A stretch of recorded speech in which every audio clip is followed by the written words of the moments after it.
You think Christmas dinner had to cost a fortune? Think again. Black families in the 1960s created holiday feasts that fed crowds on pennies, turning simple ingredients into legendary dishes. Let's dig into 30 cheap African American Christmas recipes from the 1960s you need to try. Candied yams were the crown jewel of every African American Christmas table, their sticky sweetness drawing children and adults alike. Sweet potatoes were peeled and sliced thick, then layered in baking dishes with brown sugar, butter, cinnamon, and nutmeg. As they baked slowly, the sugars caramelized into golden syrup that coated each tender slice. Some mothers added orange juice or crushed pineapple for brightness, while others kept it simple. The dish cost almost nothing since sweet potatoes grew abundantly and stored well through winter. Children would sneak bites before dinner, unable to resist the glistening orange slices that smelled like Christmas itself.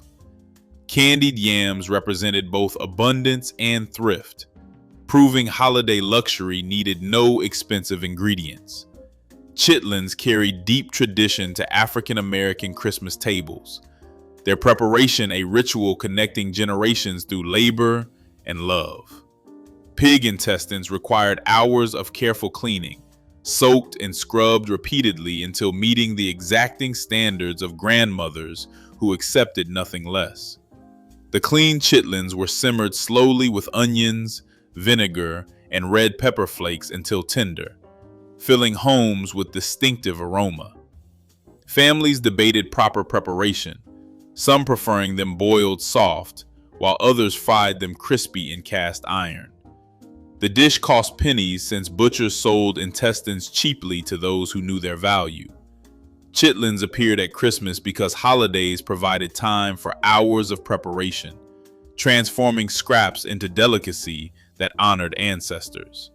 Ham-hock collard greens simmered on stovetops throughout Black neighborhoods during Christmas week, their smoky fragrance drifting through windows. Tough collard leaves were stripped from stems, washed repeatedly, then piled into enormous pots with smoked ham hocks for flavor. The greens cooked low and slow for hours, their bitterness mellowing into silky tenderness while absorbing salty, smoky essence. Mothers added vinegar, hot sauce, or sugar depending on family tradition, each household guarding specific seasoning secrets. The potlikker left behind was liquid gold, sipped from cups or soaked up with cornbread. Collard greens cost almost nothing when bought in bunches from markets or picked from backyard gardens lasting into December.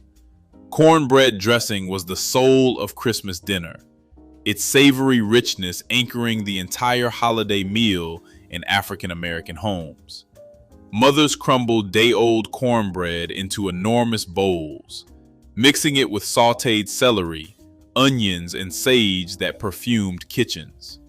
Chicken broth moistened the mixture while beaten eggs bound everything together into perfect texture. Some families added giblets or crumbled sausage, depending on regional traditions and budget. The dressing baked until golden on top and custardy inside, its edges crisping into coveted portions. Unlike bread stuffing, cornbread dressing carried distinctly Southern heritage that Black families treasured. It stretched to feed crowds, since cornmeal cost pennies, and transformed into enough for the entire extended family. Sweet potato pie held more emotional weight than any other Christmas dessert, its spiced filling representing generations of tradition.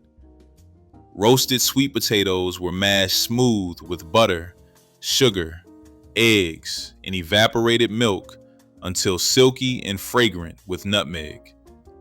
The mixture was poured into homemade pie crusts and baked until the center barely jiggled, achieving perfect texture. Every family had one designated pie maker whose recipe could not be questioned by younger generations. Sweet potato pie appeared at Christmas because ingredients were affordable and potatoes stored well through winter months. Children learned early the pie was not to be touched until after dinner, though many snuck tastes from edges. The dessert proved that simple ingredients created holiday magic. Neckbones and rice stretched Christmas protein further than any other dish, feeding large families on the cheapest cuts available at butcher shops. Pork neckbones were browned until deeply caramelized, then braised slowly with onions, garlic, and bay leaves until meat fell from bone.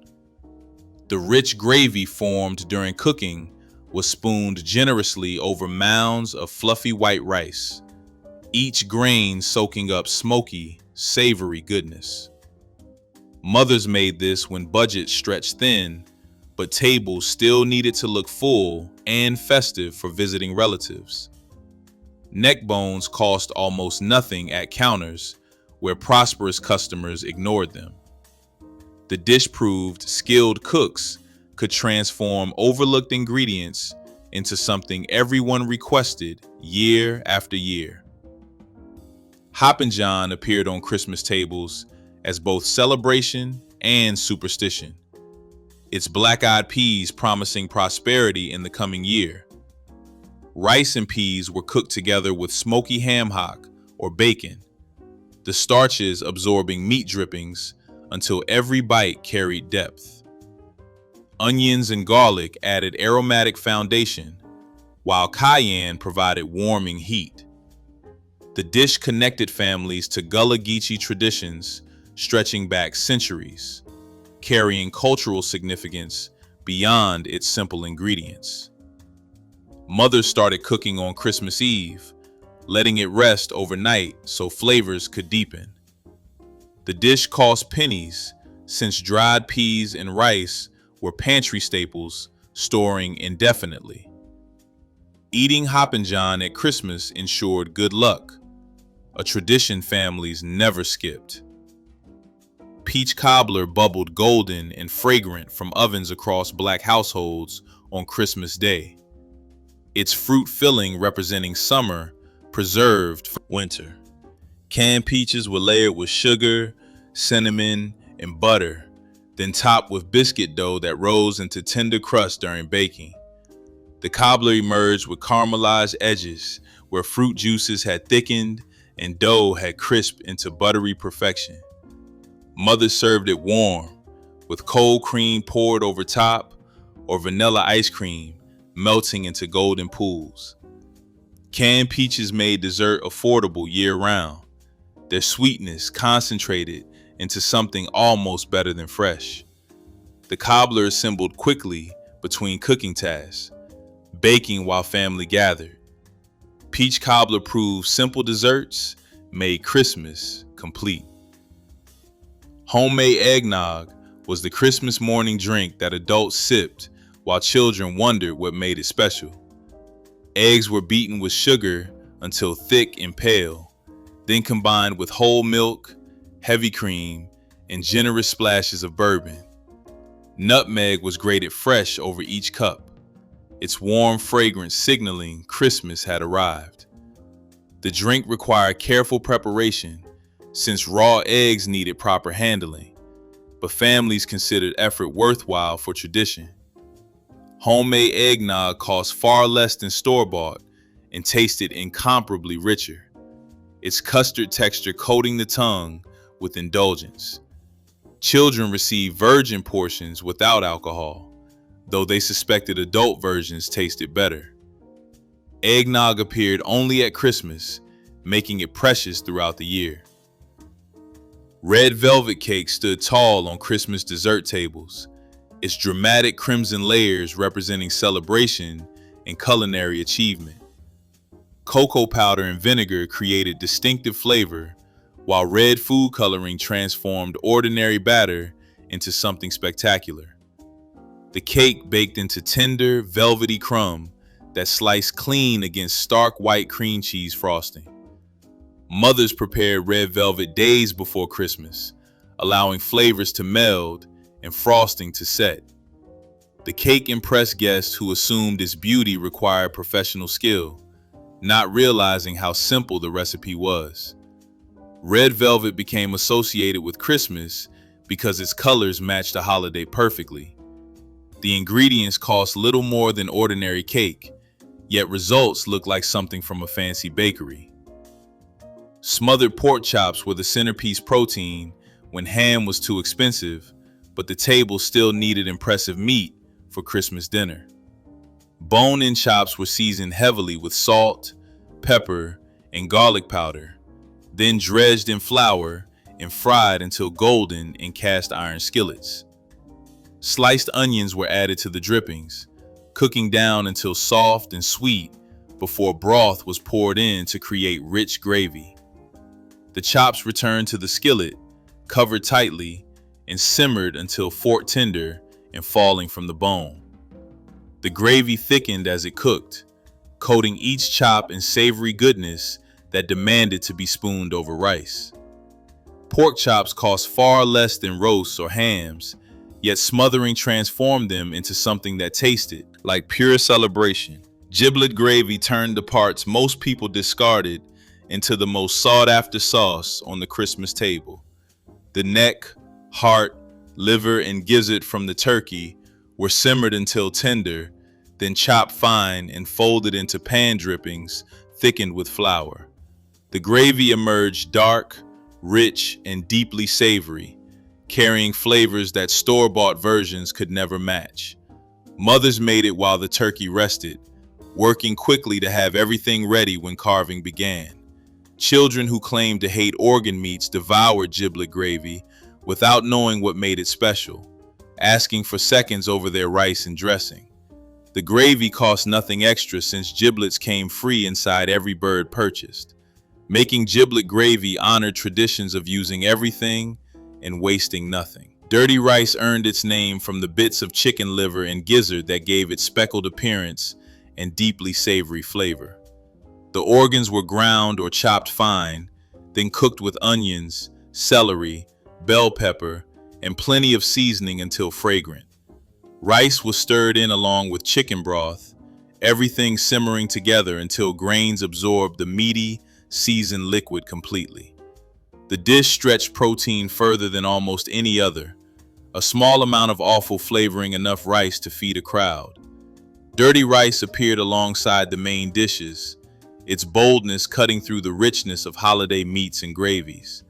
The recipe cost pennies since organs were the cheapest parts at any butcher counter. Dirty rice proved that flavor came from skill, not expensive ingredients. Crackling bread brought texture and tradition to Christmas tables, its bits of crispy pork skin studding each golden slice. Cracklings were the crispy remnants left after rendering lard from pork fat, saved specifically for adding to cornbread batter. The bread baked in cast iron skillets preheated with bacon grease, creating crusty bottoms that shattered when sliced. Each bite delivered the familiar comfort of cornbread, punctuated by salty, crunchy pork pieces that added richness. Cracklings cost nothing, since they were byproducts of lard making that thrifty cooks refused to discard. The bread appeared at Christmas because holiday cooking generated plenty of pork fat for rendering. Crackling bread connected families to traditions stretching back generations when nothing from the hog was ever wasted. Molasses cookies filled Christmas tins and cookie jars throughout African American households, their spice sweetness lasting for weeks when stored properly. Molasses provided deep, complex sweetness while ginger, cinnamon, and cloves created warmth that matched the season perfectly. The dough was rolled and cut into shapes, or simply dropped by spoonfuls onto baking sheets before baking until edges crisped. The cookies emerged soft in the center and slightly chewy, improving in flavor as they aged in. Covered containers. Molasses cost far less than refined sugar, making these cookies affordable for families baking in large batches for holiday giving. Children helped cut shapes and decorate with simple icing made from powdered sugar and milk. Molasses cookies represented Christmas in edible form. Tea cakes were the simple, not too sweet cookies that African American grandmothers baked for Christmas visits and holiday gift giving. The dough contained only flour, butter, sugar, eggs, and vanilla, mixed until smooth, then rolled and cut into rounds. The cookies baked until barely golden, their pale color belying the buttery richness within each tender bite. Tea cakes were meant to accompany coffee or tea, their subtle sweetness perfect alongside hot drinks on cold Christmas mornings. Grandmothers often made them by feel rather than measurement, their hands knowing exactly how the dough should look and behave. The cookies stored well in tins, making them ideal for preparing days before company arrived. Tea cakes carry memories of elders and traditions passed down through generations of holiday baking. Pecan pie appeared on Christmas dessert tables as proof that Southern abundance could be captured in a single slice. Pecans gathered from backyard trees or bought cheaply in season were stirred into filling made from corn syrup, eggs, butter, and vanilla. The mixture was poured into unbaked pie shells and baked until the filling set around the nuts that floated to the top. Each slice revealed layers of gooey sweetness beneath a crunchy, caramelized pecan surface that shattered satisfyingly with each forkful. Pecan pie cost little when families harvested their own nuts, the trees providing annual bounty requiring no cultivation or expense. The pie represented Christmas because pecans ripened in fall, their harvest coinciding perfectly with holiday baking season.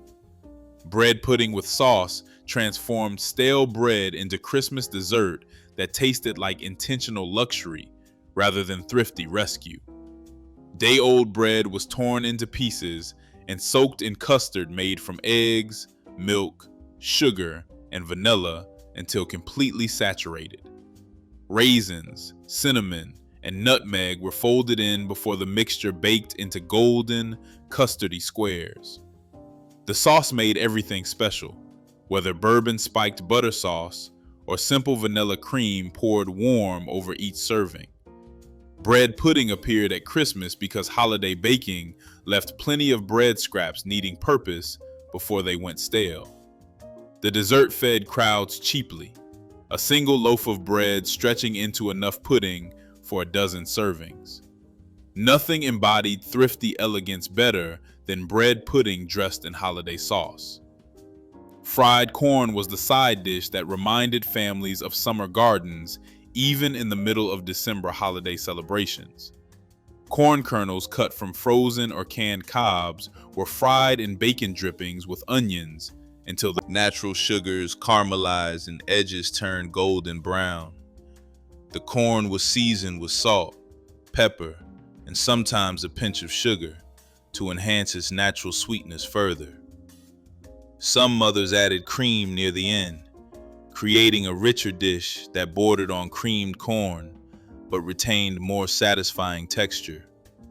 Fried corn cost almost nothing when made from canned corn bought in bulk or frozen corn put up from summer harvests. The dish provided bright sweetness that balanced the heavier meats and gravies on Christmas plates.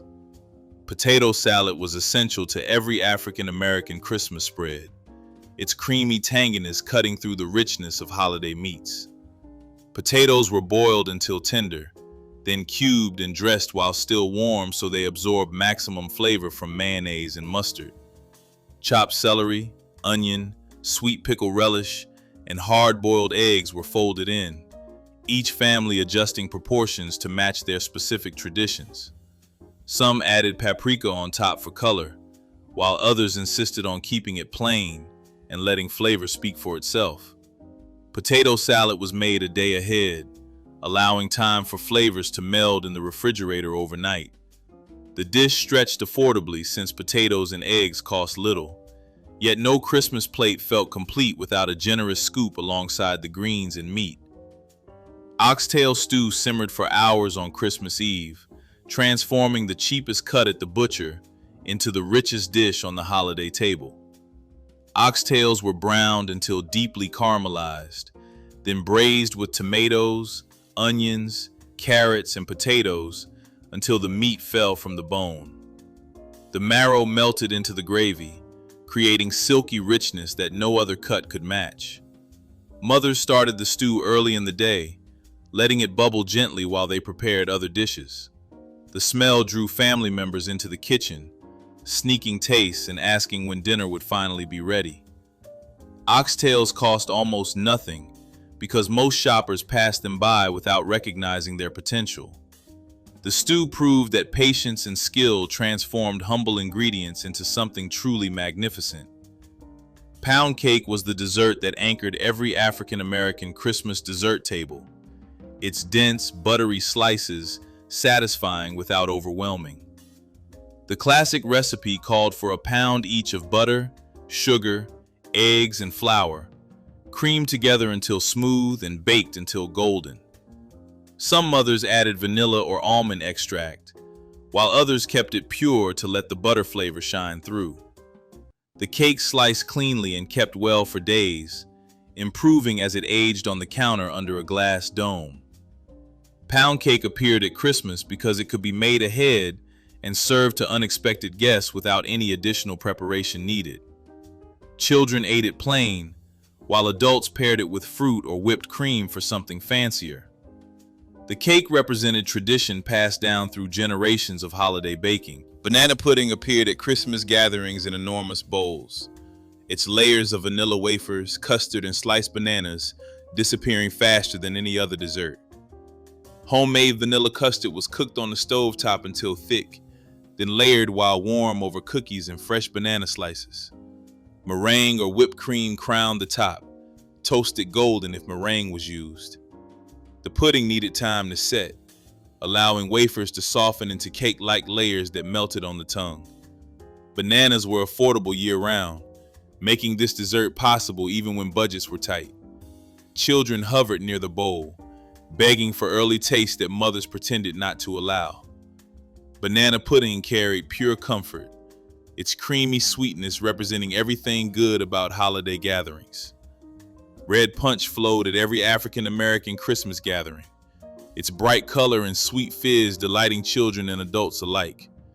The punch combined fruit juices, ginger ale, and sometimes sherbet that melted into creamy swirls as the party continued. Mothers mixed it in enormous bowls or dispensed it from church-borrowed punch fountains that made occasions feel extra special. The recipe varied by family, some adding pineapple juice while others preferred cranberry or cherry flavors. Red punch cost pennies per glass, yet created festive atmosphere that expensive drinks could never match. Children filled cups repeatedly, their lips stained red as evidence of their enthusiasm for the sweet concoction. The punch represented celebration itself, its cheerful color matching the holiday spirit. Fried okra brought summer's garden bounty to winter Christmas tables, its crispy coating hiding tender pods within. Fresh or frozen okra was sliced into rounds, dredged in seasoned cornmeal, and fried until golden brown in cast iron skillets. The cornmeal created a crunchy shell that shattered with each bite, revealing the okra's subtle flavor inside. Some families added the fried okra to other dishes, while others served it as a standalone side that disappeared quickly. Okra grew abundantly in southern gardens and froze well, making it available and affordable throughout winter months. The dish connected Christmas tables to summer memories of gardens and harvests. Fried okra proved that simple vegetables could become irresistible when prepared with skill and care. Baked ham with pineapple was the showpiece protein that anchored many African American Christmas dinners, its glazed surface glistening under dining room lights. A whole ham was scored in diamond patterns, studded with cloves, then covered with pineapple rings and maraschino cherries before baking. Brown sugar and pineapple juice created a glaze that caramelized into sticky sweetness during the final hour of cooking. The ham fed crowds for days, appearing at Christmas dinner, then reincarnating as sandwiches, ham salad, and flavoring for beans throughout the week. Buying a whole ham cost less per pound than other cuts, making it economical despite its impressive appearance. The ham represented abundance and celebration, its sweet and savory flavors defining Christmas for generations of families. Pickled pig's feet appeared on Christmas tables as a beloved delicacy that divided families into those who craved them and those who could not understand the appeal. The feet were simmered until tender, then preserved in spiced vinegar brine that infused every bite with tangy, porky flavor. They were served cold, straight from the jar, as appetizers or late-night snacks when the main meal had ended. The gelatinous texture was part of the appeal, the meat falling from tiny bones that required patient nibbling. Pickled pig's feet cost almost nothing, since butchers sold them cheaply to those who knew their value. The dish connected families to traditions stretching back generations when every part of the hog was used. Those who loved them requested them every Christmas without fail. Coconut cake rose in towering white layers on Christmas dessert tables, its snowy appearance matching the season even in warm southern climates. Yellow cake layers were stacked with fluffy white frosting, then covered completely with sweetened shredded coconut that clung to every surface. The cake required patience to assemble, but rewarded effort with stunning presentation that drew gasps when unveiled. Fresh coconut was cracked and shredded by dedicated cooks, though bagged coconut worked when time was short. Coconut cake appeared at Christmas because its white color and height made it feel celebratory. Children picked coconut from the outside while waiting for slices to be served. The cake represented elegance achieved through simple, affordable ingredients. Black-eyed pea salad offered a cold, refreshing contrast to the heavy, hot dishes dominating Christmas tables throughout Black households. Cooked black-eyed peas were tossed with diced vegetables, vinegar, oil, and seasonings, then chilled until flavors melded together completely.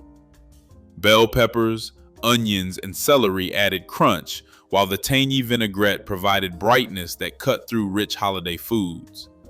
The salad could be made days ahead, freeing Christmas Day for other cooking tasks that demanded attention. Black-eyed peas symbolized luck and prosperity, their presence ensuring good fortune in the coming year. The salad cost almost nothing, since dried peas were pantry staples that stored indefinitely. It provided freshness that balanced plates heavy with gravy and starch. Caramel cake was the crown jewel of Christmas desserts, its rich layers and glossy icing representing the pinnacle of African American baking tradition. Yellow cake layers were stacked with caramel icing cooked on the stovetop until it reached perfect spreading consistency. The icing required constant attention, stirred continuously to prevent burning while transforming from grainy sugar into smooth gold. Getting the caramel right was a badge of honor, separating accomplished bakers from those still learning their craft. The cake appeared only at Christmas because it demanded time and skill everyday cooking could not accommodate. Children waited impatiently for slices, knowing caramel cake was worth any wait. The dessert proved patience created something extraordinary. Skillet. Fried catfish with cornmeal crust was the pride of riverbank communities and churchyard gatherings. Fishermen returned at dawn with fresh-caught catfish while cooks prepared heavy iron skillets filled with hot lard or peanut oil. Fillets were dredged in seasoned cornmeal until every piece was coated in a golden layer ready for the crackling pan. The sizzle of fish hitting the oil was music to children waiting for the first crisp bite. Friday fish fries became weekly celebrations where neighbors brought sides of slaw and hush puppies, and stories flowed as freely as sweet tea. The flavor of smoky river water lingered in each flaky bite, reminding everyone of the connection between food and place. Modern diners may order catfish in restaurants, but the ritual of catching, cleaning, and frying by the water's edge has faded, leaving only memories of warm evenings when the entire town smelled of cornmeal and spice and laughter carried across the banks. Pig ears boiled then fried transformed another discarded cut into crispy, gelatinous treats that appeared at gatherings and celebrations throughout Black communities nationwide during warm months. The ears were thoroughly cleaned, boiled until tender, then sliced into strips, breaded, and deep fried until golden and crispy on the outside with satisfying crunch. The texture was unique, with crispy breading giving way to tender cartilage that had a satisfying chew unlike any other food available anywhere. These weren't everyday food, but special treats that showed up at fish fries, family reunions, and summer cookouts where people gathered to celebrate. The ears provided collagen and minerals while costing almost nothing per pound, since most butchers were happy to sell what they couldn't move otherwise to anyone. In the 1970s, pig ears represented nose-to-tail eating decades before it became fashionable in upscale restaurants charging premium prices. The preparation required skill and patience, with experienced cooks knowing exactly how long to boil and at what temperature to fry perfectly. Fried dill pickles offered unexpected delight on African-American Christmas appetizer tables, transforming tangy pickles into crispy bites. Dill pickle slices were drained well, dipped in seasoned batter, then fried until coating turned golden while inside stayed cool and tangy. The contrast between hot, crispy exterior and cold, sour interior surprised guests encountering the combination. Families discovered this appetizer through county fairs or adventurous cooks experimenting with frying. The preparation required proper draining to prevent spattering and batter adhering to wet surfaces. Children especially loved fried pickles, finding them more exciting than raw pickles could be.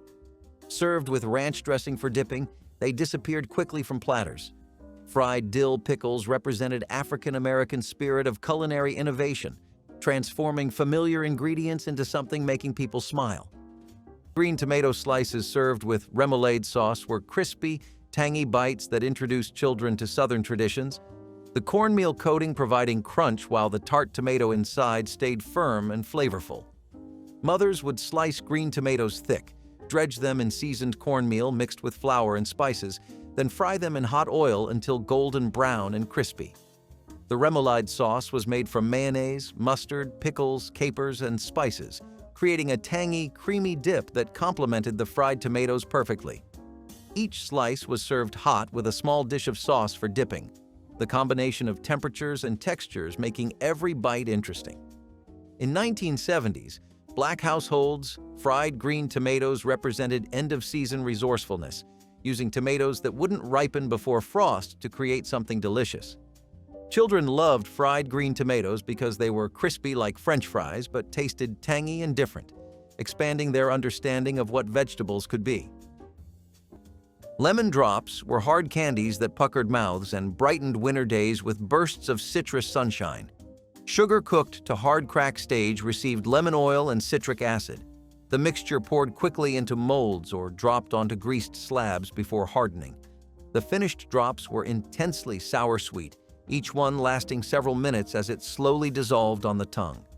Black grandmothers made lemon drops for Christmas because lemons appeared in holiday stockings and the candy preserved their brightness through dark winter months. The drops were kept in glass jars, their yellow color glowing like captured sunlight on kitchen shelves. Children reached for them when coughs threatened, the citric acid soothing scratchy throats while sugar provided comfort. Lemon drops required precision. Too hot and the sugar burned, too cool and it wouldn't set. But the results justified the attention required. Chess pie was the mysteriously named Christmas dessert that African-American families baked when simplicity and sweetness were all that mattered. The filling contained nothing more than eggs, sugar, butter, and a splash of vinegar or buttermilk that gave it a slight tang beneath all that sweetness. Some added cornmeal for texture, creating a thin crust on top as the pie baked. The name's origin remains debated. Some say it came from chest pie because it kept well without refrigeration. Others claim it was just pie, spoken with a Southern accent. Black families made chess pie because the ingredients were always on hand and the result never disappointed. The filling baked into a golden custard with a slightly caramelized top that crackled when sliced. Served in thin wedges because of its intense sweetness, chess pie was often the last dessert remaining on holiday tables because everyone assumed someone else had claimed it. This pie was proof that the simplest recipes often endured the longest. Salmon croquettes served as mini appetizers were crispy golden patties that children devoured while standing in kitchens, their hands reaching for more before finishing what they were already eating.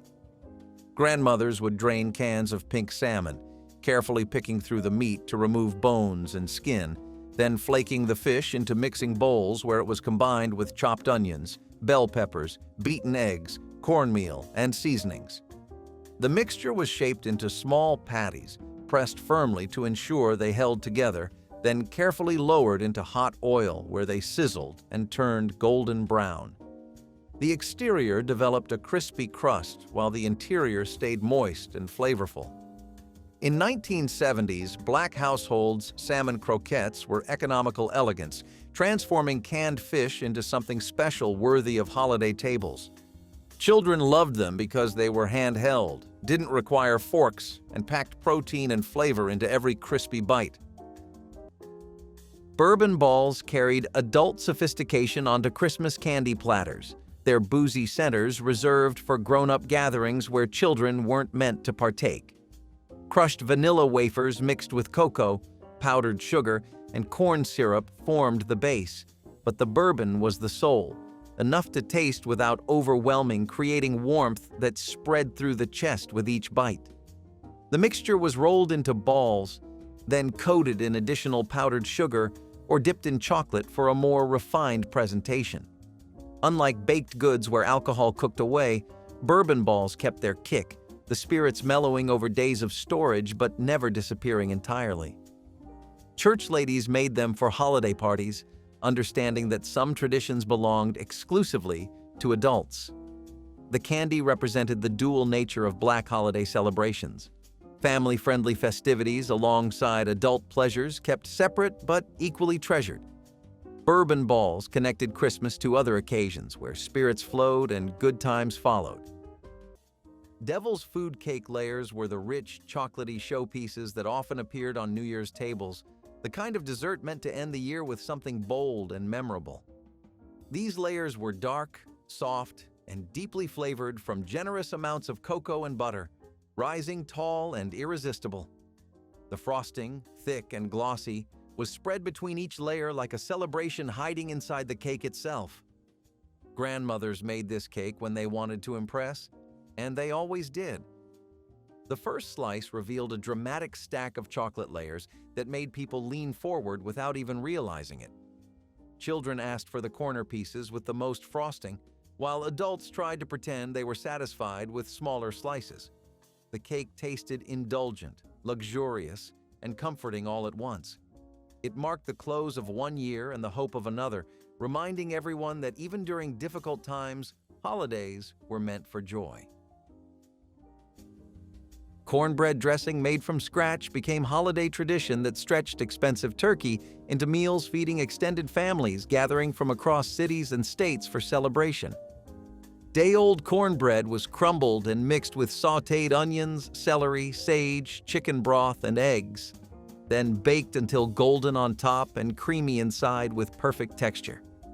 This wasn't stuffing cooked inside the bird, but Southern dressing baked separately in pans, allowing better control over texture and flavor throughout. The cornbread absorbed the broth and seasonings, becoming savory and moist with crispy edges that everyone fought over at dinner tables. Families made huge pans because this was as important as the turkey itself, sometimes more important given its cultural significance to gatherings. In the 1970s, cornmeal was cheap enough that making cornbread for dressing didn't stress budgets even during expensive holiday meals celebrated properly. Each family had their own variations, with recipes guarded and passed down through generations of women who took pride in their dressing. Cowpea and collard stew combined two powerhouse ingredients that sustained countless families through hard times. Field peas, also known as cowpeas, were simmered slowly with smoky meat and joined by hearty collard greens, creating a dish rich in protein, vitamins, and earthy flavor.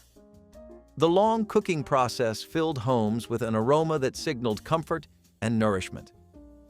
Farmers valued cowpeas for their ability to thrive in poor soil, while collards offered leaves long after other vegetables had withered.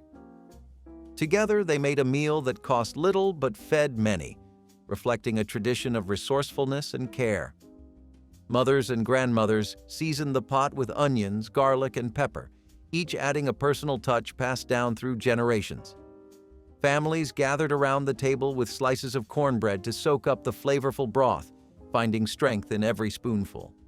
Though supermarkets now offer endless choices, the slow-simmered union of cowpeas and collards stands as a reminder of a time when simple ingredients created enduring nourishment. Peanut brittle spread across black southern kitchens because peanuts grew abundantly and cost little, transforming humble legumes into holiday luxury through the alchemy of sugar and heat. The process demanded attention. Sugar, corn syrup, and water boiled together while raw peanuts waited in buttered pans, ready to receive the molten candy at precisely the right moment. Baking soda stirred in at the end created the characteristic honeycomb texture, the mixture foaming before being poured quickly and spread thin. Speed mattered. Hesitation meant thick, tooth-breaking candy instead of delicate shatter. Once cooled, the brittle was broken into shards that caught light like amber glass, each piece packed with roasted peanuts surrounded by crystallized sugar. Children hovered near cooling brittle, hoping for broken pieces deemed too small for gift tins. Peanut brittle represented resourcefulness. Expensive nuts replaced with peanuts from the garden, creating candy that tasted rich despite costing pennies. Prune cake was the deeply spiced Christmas cake that African American families made when dried plums were more affordable than fresh fruit. Stewed prunes were folded into a batter, rich with cinnamon, allspice, cloves, and nutmeg, creating a cake so dark and moist it seemed almost magical. The prunes provided natural sweetness and kept the cake tender for over a week, perfect for the marathon of holiday visiting. Black families often frosted prune cake with caramel or brown sugar icing, amplifying the deep flavors already present. Some versions included buttermilk for tang or black walnuts for crunch. The cake was substantial enough to anchor a dessert table, yet refined enough to serve to the preacher when he came calling. Prune cake represented the ingenuity of making celebration from what was available, turning an unfashionable fruit into something genuinely delicious. Those who remember it recall its complex spice and satisfying density with real affection. Spiced pecans filled candy dishes throughout African American homes during Christmas, their sweet heat drawing hands back repeatedly. Raw pecans were tossed with butter, sugar, cinnamon, cayenne, and salt, then roasted until glossy and fragrant. The coating caramelized during baking, creating a crunchy shell that shattered to reveal rich nut inside. Families made them in large batches, knowing they would disappear quickly. The preparation was simple enough that children could help, stirring nuts in spiced butter before baking. Grandmothers adjusted cayenne to family preferences, with some batches mild and others fiery for adults. Spiced pecans appeared at every gathering, from church socials to family dinners. The tradition connected to southern pecan orchards and African American history of harvesting nuts. These candied nuts proved that the best appetizers combined simplicity with memorable flavor. Cherry pineapple dump cake was the kind of holiday dessert that proved 70s kitchens could turn pantry odds and ends into something unforgettable without breaking a sweat. Families loved it because it was easy, warm, and tasted like pure celebration, even though it never required more than opening a few cans and letting the oven do the work. The cherries brought color, the pineapple brought brightness, and the boxed cake mix sprinkled on top, baked into a golden, buttery crust that bubbled around the edges like a pot of memories trying to spill over. Grandmothers called it a dump cake because everything was literally dumped into the dish without fuss or ceremony. Yet somehow the results felt just as special as any dessert that took all day to make. Kids hovered near the oven just to watch the filling bubble through the cracks of the topping. And when it came out piping hot, the whole house smelled like fruit and sweetness and holidays arriving right on time. It was served with a spoon, never a knife, because dump cake refused to stand upright like other desserts. It slouched onto plates in soft, warm scoops that melted into whatever was already on your dish. People went back for seconds without even pretending to hesitate. And while it was simple, maybe even too simple for modern tastes, cherry pineapple dump cake was the kind of 70s holiday dessert that made families feel rich in sweetness, even when the budget said otherwise. Fried pork skin, also called cracklings, provided crunchy, salty snacks that satisfied cravings while using the pig's skin that would otherwise be completely discarded as useless waste. The skin was cut into strips, boiled briefly, then fried in its own rendered fat until it puffed up and turned crispy golden brown all over. The result was intensely porky, crunchy, and addictively salty, eaten by the handful like chips, but providing protein and fat that kept people satisfied longer. These appeared at gatherings, in paper bags at corner stores, and as homemade snacks when families butchered their own hogs for winter meat. The cracklings were also crumbled over greens, mixed into cornbread batter, or eaten alongside beans for added richness and satisfying texture throughout meals. In the 1970s, pork skin cost nearly nothing since most people threw it away without realizing its potential for transformation into snacks. Fried pork skin represented ultimate resourcefulness, finding value in what literally everyone else considered garbage and transforming it into genuinely delicious food. Which Christmas recipe brings back your sweetest memories? Drop it in the comments, hit like, and subscribe for more forgotten holiday traditions from Black Family Kitchens.